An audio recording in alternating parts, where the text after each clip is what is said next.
আসসালামু আলাইকুম, আশা করি আপনারা সবাই ভালো আছেন।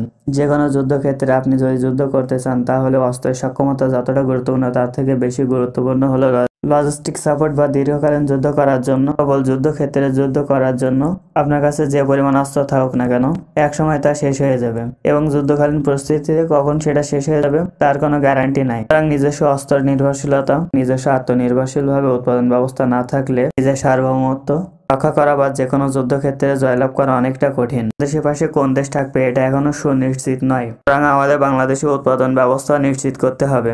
আমাদের নিজস্ব শক্তি বল বৃদ্ধি করতে হবে। আমাদের সামরিক খাতে উন্নতি করতে পারে দুইটি দেশ, একটি হলো তুরস্ক, অপরটি হলো চীন। চীনের অবদান অস্বীকার করার সুযোগ নাই। আজকে আমাদের সামরিক সক্ষমতা যা আছে তা সবই চীনের কারণে। আমরা যা কিছু সামরিক খাতে উৎপাদন করি তার 99% চীনের সাহায্যে।